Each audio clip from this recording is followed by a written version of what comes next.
best thing that you would have chosen for yourself? He said, yes. He said, now it's for you. And he gave him more money and things to basically take good care of that. So helping individuals with even if you can't offer, then helping them with sending them to someone who can help them.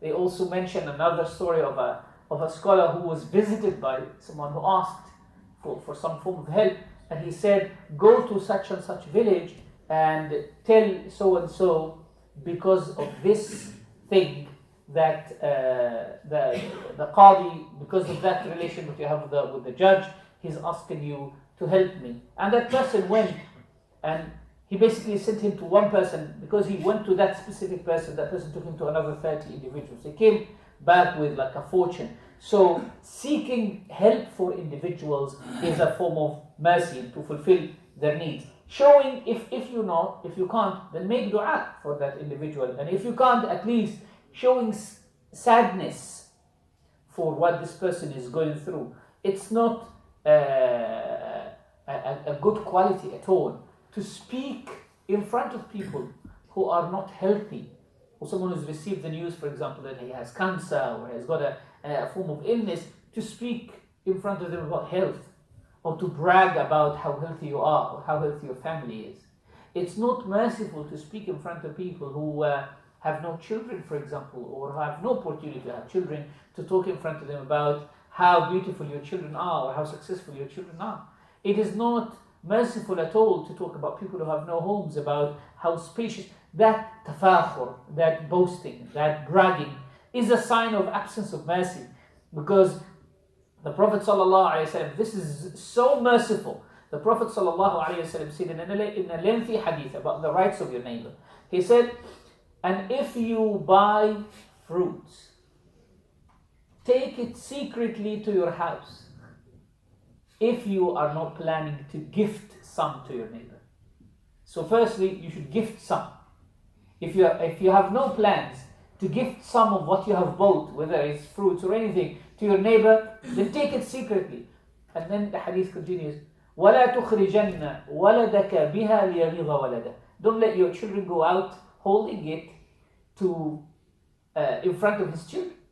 Because when your kids go out with toys or certain things you bought them, other children see, your neighbor's kids see that, they will go back to their parents and say, I want something similar to that child. Possibly the father or the mother, the family are not in position to buy them. And that is absence of mercy as well. That you should not show the people their inability, their restrictions. They are unable to do this. Part of the mercy as well, which is very, very high form of mercy, is not to use certain words in describing certain deficiencies. For example, caring about our language when we talk to people. So for example, and this unfortunately does not exist outside the language that's used inside our culture. And the other day I was given a small talk about that. For example, the word disability the Arabic translation for it is i'aqa. I'aqa means to stop someone from doing something, to be like a barrier. It's to disable the person. In Islamic civilization or the Islamic tradition, we don't find that word. There is no word that's called i'aqa or disability. We actually find a different word. It's called ashab. The people who have any form of disability are called in Islam ashab al-a'dhar, the people of excuses. And that's a very fine way of talking about a problem. So Allah subhanahu wa ta'ala says, لَيْسَ عَلَى الْأَعْمَى حَرَجٌ وَلَا عَلَى الْأَعْرَجِ حَرَجٌ. All the people from whom embarrassment should be lifted. That's a good way of describing, that's a merciful way. Even when the person is being described, whether he's lost his eyes or something like that, especially a person who's lost his eyes, the merciful language dictate that you shouldn't call that person a'ma, blind, unless it is in a specific context that you are talking about, a factual thing. But normally they will say, our teachers would say about any of their teachers who's lost his eyes, they say al-basir biqalbi, the one who could see with his heart. That's a different way of saying. You would understand from that this person has lost his eyesight. But that's or they would call it kareemul aynayn, the one whose eyes were honored. Why? Because in the hadith, Allah subhanahu wa ta'ala, the Prophet says, Inna Allah idha habba abdan ibtalahu bifaqdi habibatay. That if Allah loves a person, He will test him by taking his two beloved eyes. فإذا صبر, if he shows patience, أعطاه الجنة, He will grant him paradise. So sometimes they would say كريم العينين, the one whose eyes have been honored, or البصير بقلبه, the one who could see with his heart, or so on and so forth. So this is our share of mercy. One final thing that relates to Ar-Rahman and Ar-Rahim is talking about the evil in the world or suffering in the world. How can a person might say, and Imam Al Ghazali also asks the question, because that question bothers a lot of people for a long time. How can we see the mercy of Allah subhanahu wa ta'ala even though there is so much suffering in the world? Looking around ourselves, people are starving, people are going through difficulties of all sorts of things. And they said, وَالرَّحِيمُ لَا يَرَى مُبْتَلًا, the merciful one, when he sees that a merciful God, when he sees someone in a state of difficulty or pain, he can remove that. If you see someone in pain, you will remove, and you're able to remove that pain, you will rush to that. That's why we call you Rahim. So how can Allah subhanahu wa ta'ala, Arhamur Rahimin, who is able to save people from faqr, from poverty, or from illness, or from harm, or from tests, and He tests them with all of these things? The answer is, that itself is mercy. Why?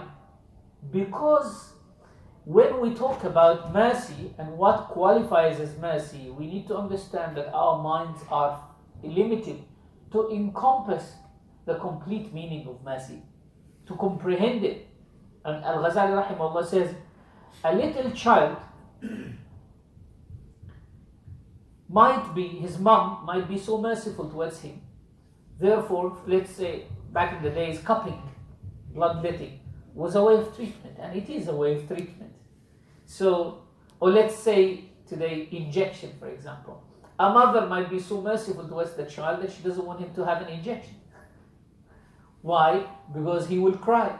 That will leave some mark on his skin. That will cause him some form of temporary pain. But then the father, same mother would say to the father, okay, you take him and go to the doctor and let him have that injection.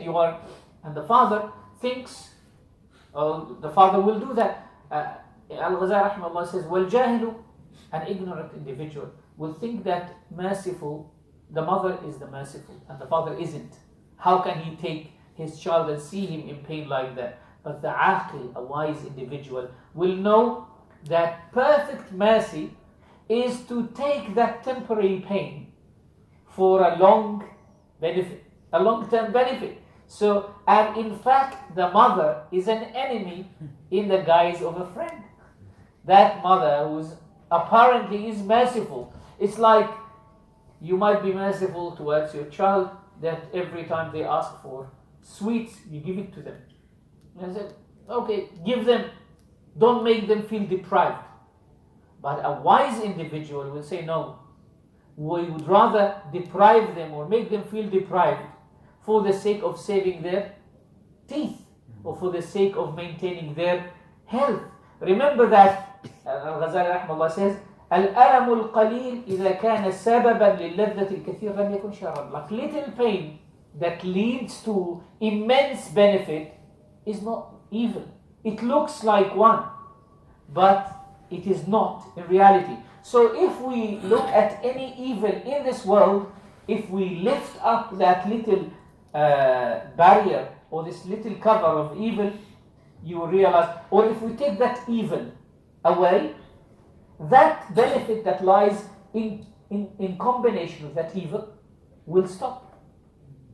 In other words, if you decide that you can't inject the medicine into the body of the child, you will never be able to deliver that medicine. If you decide, I can't force my child to take the medicine through their mouth because it is bitter, and if you say, well, I can't do that, I can't commit that little evil, then the illness will continue. And Al Ghazali rahimahullah gives us some good examples. He says, for instance, for beautification reasons, you might want for an individual to continue enjoying all his limbs, even if one of his hands need to be cut, because it is ill and it can lead to the damage of the whole body. So yes, it will be evil, it looks like evil and ugly that this person will walk without that hand or will walk without that leg, and he will lose part of his body. But safety of the whole body takes priority. So when we look at one side, we realize that safety is sought for itself. We want safety regardless, isn't it? If someone is given an option between taking an operation in which he will lose half of his body and he continues to live, or being left and then he lives for a week and he dies, he will make the choice of no, he wants to live, no, even if it's with half of his body. So safety is sought for itself.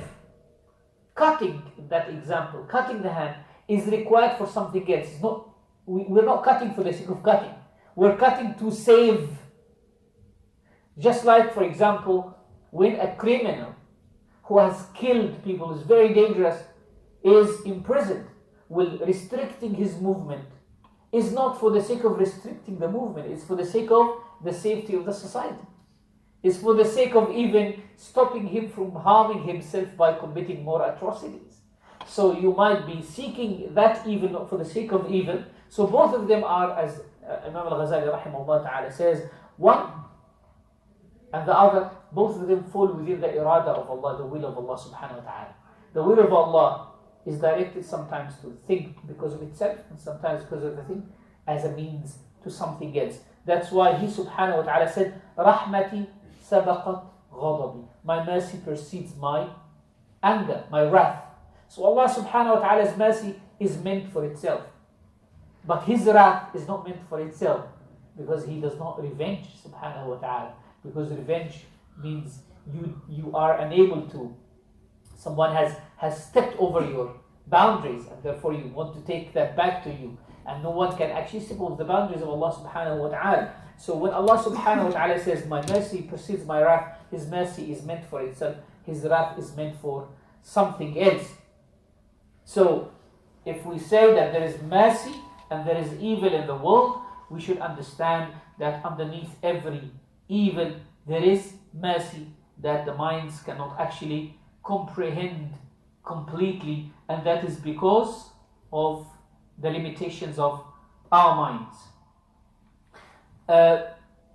Moving from these two names, we go to the name of Allah subhanahu wa ta'ala, Al-Ghafur.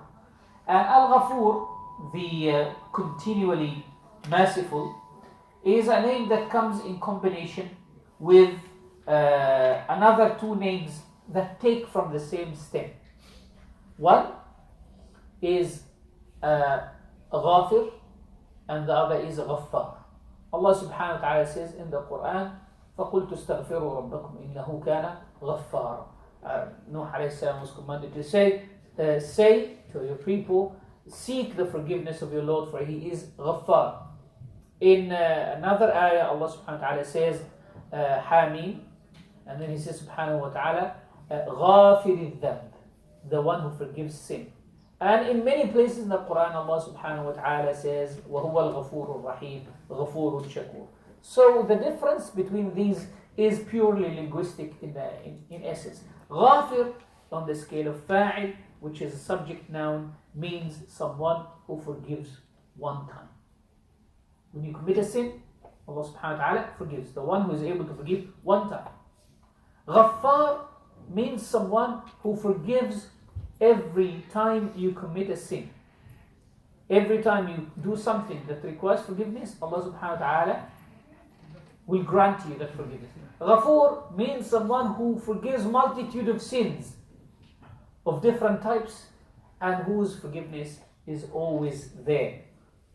So it has the same stem of ghafara, to forgive, but it means the one who is continually forgiving, regardless of there is something to forgive or there is nothing to forgive.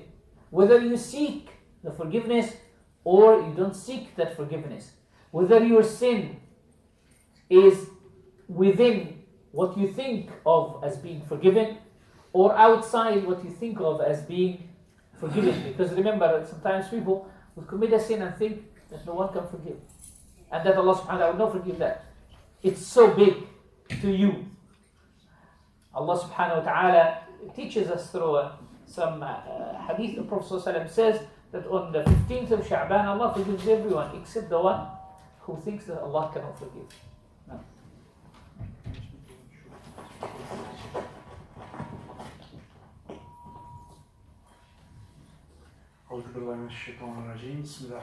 Just a small announcement, especially for the sisters upstairs. So just a quick update on the itinerary. So we're coming up to Maghrib time in a short while. So the adhan will be, I think, in 47 in 3 minutes or so.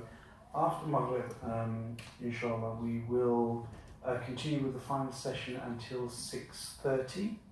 And then at 6:30, the Shaykh will lead us in the Surah Yasin and conclude with the dua. And then the food will be served at 18:45 at 6:45. So just a quick recap. Maghrib Azan in a few moments. We'll break Maghrib prayer, reconvene at 6 o'clock. Or shortly beforehand until 6:30. 6:30 there will be Surah Yasin, and then please everyone is welcome to stay for dinner at 6:45 inshallah. Jazakallah khair.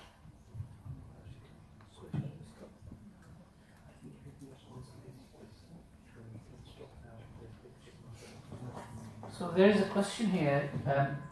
Can a person make an intention to take a job such as a carer, paid to, but to get the reward of being merciful? Yes, obviously the multiplicity of intention on actions like this, because if the person is even paid for a job, he might not be paid for his sympathy. The person is paid for actions or for practicalities of the job, but he is not paid for his sympathy or not paid for extra things. So if the person makes a good intention and he does things that might not be directly required from him or her, he will inshallah ta'ala be rewarded for that, and he deserves the attribute inshallah of being called merciful.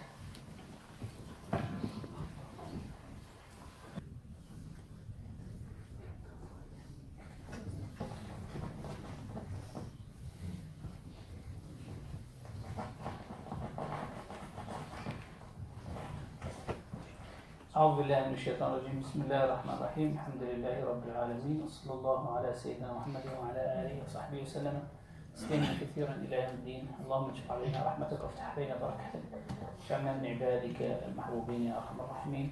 ولا حول ولا قوة إلا بالله العلي العظيم. ما شاء الله لا قوة إلا بالله العلي العظيم. So we were referring to the name Al-Ghafur. We said that Al-Ghafur, Al-Ghafir, Al-Ghaffar refer to come from the same root, Ghafara, except that one of them would refer to the fact that Allah subhanahu wa ta'ala forgives, and the other refers to the multiplicity of Allah's forgiveness, and the third refers to the continuity of Allah's forgiveness. So Ghaffar is someone who over and over again will forgive. If you seek His forgiveness and if you turn to Him, regardless of how many times you come back, He will always be forgiving. Fa'al, Ghaffar is on the scale of Fa'al, and Fa'al is someone that scale indicates the different instances of doing the same thing. While Ghafur is someone who forgives the multitude of sins, different types, regardless of the sins, whether those you are aware of and the sins that you are not aware of, internal and external, those you think are forgiven or those you think you are not, they are not forgiven. But the essential meaning of ghafara in Arabic is to cover, is covering. When you put the seeds on the inside the soil and you cover it with dust, it's called ghafara. And it's very close because ghain and kaf come from pretty much proximate places of articulation. Ghain comes from the tip of the throat, the top of the throat, and kaf comes from the kind of the back of the tongue, the hard palate. So because of that, ghafara and kafara, they have very similar meanings. Because kufr in essence means to cover. So al-kafir, person who is kafir, is called kafir because he covers the truth of believing in Allah subhanahu wa ta'ala. And one of the names of farmers is kuffar. Allah subhanahu wa ta'ala says in the ayah, وَأَنَّهُ مُحَمَّدٌ رَسُولُ اللَّهِ وَالَّذِينَ مَعَهُ شِدَّاءٌ عَلَى الْكُفَّارِ رُحَمَاءُ بَيْنَهُمْ تَرَاهُمْ رُكَّعًا سُجَّدًا يَبْتَغُونَ فَضْلًا مِنَ اللَّهِ سِيمَاهُمْ فِي وُجُوهِهِمْ ذلك مثلهم في التوراة مثلهم في الإنجيل كزرع أخرج شطأه فآزره فاستغلظ فاستوى على سوق يعجب الزراع ليغيظ بهم الكفار. So kuffar are the individuals or the farmers because they cover the seeds, they cover the seeds inside the soil. So kufr and ghafara is to cover the sin. And obviously we're not going to touch on this name, but the name afa means to erase. And therefore afu, erasing, is stronger than maghfirah. You might cover the sin of a person. You might decide to cover it or to file it away when someone makes a mistake. But you don't erase it or remove it from the record of that individual. When someone makes a mistake, you might decide, okay, I'll cover you this time. I'll put that away. But there is a place where all of these mistakes are kept, even though they are covered, but they haven't been erased. In Laylatul Qadr, we make dua, we ask for afu. We say, Allahumma innaka afu. Because afa in Arabic means to erase something. We say, afat al-riyahu atharahu, like the wind has erased the footsteps of that individual. When you walk in the sand, and then the wind comes, it removes the footprints from the sand because it moves the sand. It doesn't cover it, it actually moves it completely. It erases it completely. So, if we say that the essential meaning of ghafar to cover, what does that mean? And why is it that Allah subhanahu wa ta'ala called Ghaffar and Ghafoor? How is it Allah subhanahu wa ta'ala, what does it mean when we say Allah subhanahu wa ta'ala is the one who covers? It means physically, outwardly and inwardly He is Ghafoor. And let's talk about the physical one. He subhanahu wa ta'ala, or outward one, He subhanahu wa ta'ala made the ugly parts of your body that people won't like if they have a look at them, are covered with the beauties of you. For example, we'll be scared when we look at a skeleton of a person. If you open a grave and you look at the shape of the individual, you won't like that. If you know that your body contains bacteria inside, and that bacteria lives on what they live on, that thought is not a very pleasant thought. So He subhanahu wa ta'ala made your abdomen, made your stomach, which is technically the room for all food processing, and it contains all the bad odors and all of these things, very far from your mouth. It is very distant from your mouth. And He subhanahu wa ta'ala has made your digestive system in the lower part of your body. He did not put, imagine that, just think for a second, if Allah subhanahu wa ta'ala was to reverse the order of your respiratory system and your digestive system, to put your respiratory system below your digestive system. So when you exhale or you inhale, your air has to go through to pass by digestive system. Then the smell of your breath, you won't be able to take it. So He subhanahu wa ta'ala kept that. Even when you get rid of your dirt, it's hidden, it's covered. Your private parts is covered, and there is no other animal, there is no other creature that has actually that.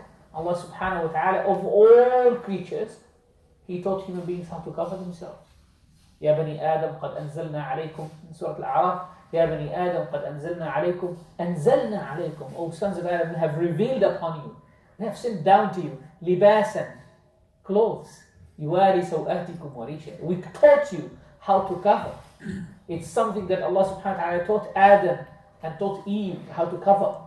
And this is something that nobody else does. When you answer the call of nature, you go in a distance, you go to the toilet, you're far from the eyes of others when you shower. So Allah subhanahu wa ta'ala has covered your outward, has covered your inward ugliness with your outward. If you imagine that below this skin, below these layers of skin, there is blood and there is nerves and tissues and all of these things that will show you how all of this ugliness is covered with this skin. And a lot of people would freak out if they see blood, if they see what is inside. If you just open for someone, even in some tutorials, if you show them what is inside their system, they will be shocked that all of these things manage to work in such a way, but they don't look very great. But Allah subhanahu wa ta'ala covered that with this. That's it, that we're talking about physical beauty, and that physical beauty and physical ugliness.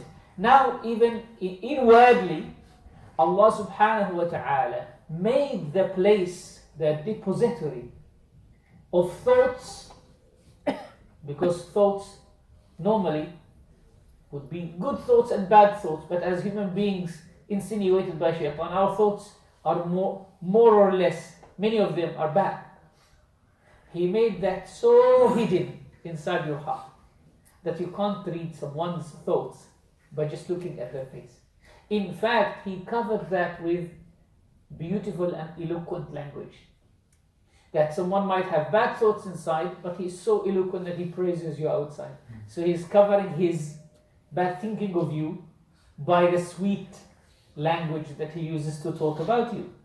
So you would never ever know what is inside the mind of individual. And Imam Al Ghazali rahimahullah ta'ala says, if it is shown to people what runs inside your heart, and ghish, the deception that you carry, and ill thinking and betrayal, people will not only hate you, but they might kill you. Your life will be in danger. If you have a bad plan for someone, and that is uncovered to that individual, he will try to attack you before you carry out your plans. But Allah subhanahu wa ta'ala covered inside you your evil thoughts, even your own thoughts, giving you an opportunity to erase them before they manifest into an intention and into action and into determination. And then finally, so this is in terms of like what we would call the types of ugliness: physical ugliness, physical beauty, evil thoughts, intentions and opinions of others. Imagine if you have a bad opinion of a person in power, you keep that opinion to yourself. If that's shown to the person, he might put you in prison, might put you in danger. But above all of that, Allah subhanahu wa ta'ala also covered your sins that you are afraid of being scandalized for. If people were to know behind closed doors what each and every one of us does, people will not talk to you. You see someone in the masjid, mashallah, very diligent in his salah, and you think good of the individual. But once he's locked in his home, no one sees him, then Allah subhanahu wa ta'ala knows what is covered. So He subhanahu wa ta'ala has not shown people who you are in reality. Imagine if, and this subhanAllah is like, imagine if Allah subhanahu wa ta'ala was to stamp us every time we do something bad with the name of that sin manifesting on our skin. And every time we walk out of our doors, something on our forehead, or something on our face, or something on our hand, saying this person secretly does such and such. And we just look, by looking at the faces of people, we will know what happens. By Allah subhanahu wa ta'ala, as He said, وَكَذَلِكَ فَتَنَّا بَعْضَهُمْ بِبَعْضٍ. We have tested each of them by one another. So He covers a person who is righteous, and He covers the person who is evil. So that you look at the person who is secretly righteous and outwardly is not. Or outwardly he just looks like a normal person. You might have a bad opinion of him. And by the same token, you look at an individual who has an evil inward and he has a good outward, and you have a good opinion of him.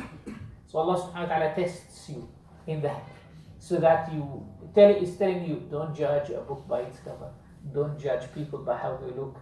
Realize that there is something in between that person and Allah subhanahu wa ta'ala that you are unaware of. That's something internal. So what is our share in this name of Allah subhanahu wa ta'ala, the name Al-Ghafur? To cover people. To cover people. Backbiters, people who talk ill of others, gossipers, who carry news from one place to another, who look for these evil news, people who spy on others, are all deprived and they have no share whatsoever in the name Al-Ghafur. They are distant from them.